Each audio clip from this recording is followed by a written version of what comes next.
بسم الله الرحمن الرحيم الحمد لله رب العالمين وأفضل الصلاة وتم التسليم على سيدنا محمد وعلى آله وصحبه أجمعين. أحبتي في الله, chers frères et chères sœurs, toujours dans le cadre de votre émission Qu'Imam me suive, nous avons décidé, parce que nous vivons des moments exceptionnels, qui sont les 10 premiers jours du mois de Dhul Hijjah, de développer un peu mieux cette lettre H comme Hijjah, où se fait et se célèbre et se vit en ce moment à la Mecque le grand pèlerinage Al-Hajj al-Akbar. En effet, Allah subhanahu wa ta'ala nous dit dans le Coran Al-Hajju ashhurun ma'lumat. Le Hajj se célèbre durant des mois et des périodes bien précises. Et donc à partir de là, le croyant qui décide d'entreprendre ce pèlerinage devra faire un effort sur lui-même et s'assurer de ne pas l'entacher de turpitude et de mauvaises paroles. فَمَنْ فَرَضَ فِيهِنَّ الْحَجَّ فَلَا رَفَثَ وَلَا فُسُوقَ وَلَا جِدَالَ فِي الْحَجِّ.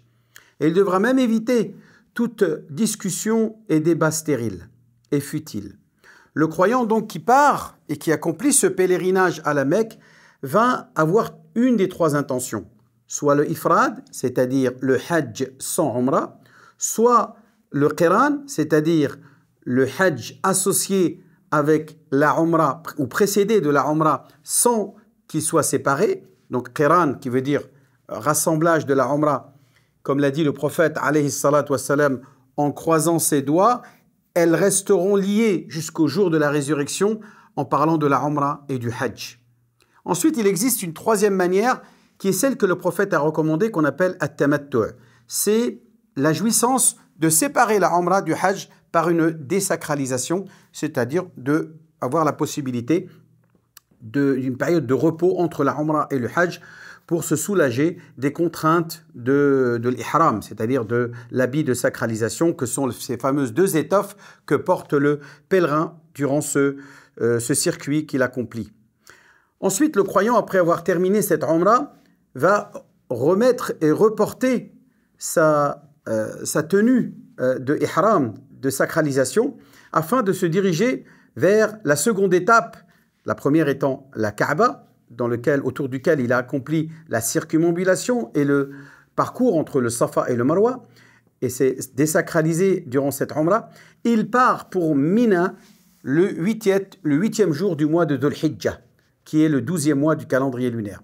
Durant cette période, ce jour-là, eh bien, il va prier les prières à l'heure, Dhuhr, al-Asr, al-Maghrib, al-Isha, mais toutes les prières ruba'i, c'est-à-dire les prières qui ont 4 unités, seront diminuées de 2. Elles seront que seulement de 2. Yatimu taqsir bidoun al-jama'. Ensuite, le lendemain, il va se diriger vers Arafat. Il va donc aller à Arafat afin de vivre des moments de spiritualité intense ce jour-là.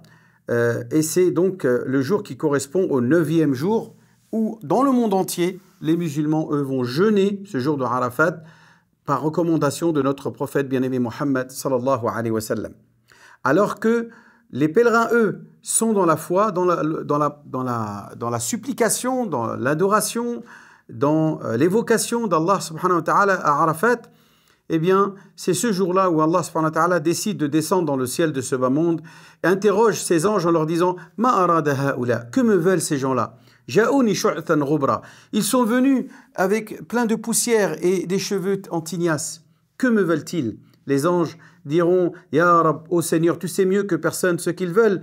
Ils sont venus chercher ta miséricorde. » Et là, Allah subhanahu wa ta'ala prendra témoin les anges et dira « Ishhadu ya malaikati anni qad ghafartu lahum » C'est donc la miséricorde d'Allah subhanahu wa ta'ala qui couvre tous ces pèlerins qui, le jour de Arafat, sont pardonnés et absous de tous leurs péchés et rentrent de leur voyage comme des nouveau-nés, comme le dit le prophète alayhi salatu wassalam, Man hajja falam yarfuth walam yafsuq, celui qui accomplit le hajj sans turpitude et sans commettre des erreurs, eh bien raja'a min dhunubihi ka yawmi waladathu ummu, il reviendra chez lui comme un nouveau-né. Ensuite, le pèlerin se dirige vers Muzdalifa. À Muzdalifa, il va prier al-Maghrib ou al-Isha, prière regroupée, alors qu'il avait prié Dhuhr al-Asr à Arafat. Il prie le Maghrib et l'Isha 2 rak'at au lieu de 4, bien sûr, puisqu'on a dit que les prières sont raccourcies, et il va se reposer à Muzdalifa, qui est un endroit, un terrain vague, où il n'y a ni tente ni rien, puisque nous sommes la nuit et que nous restons là-bas seulement la nuit. C'est la veille de l'Eid. Le matin de l'Eid, nous prions le Fajr et ensuite nous nous dirigeons le jour de l'Eid directement vers les Jamarat.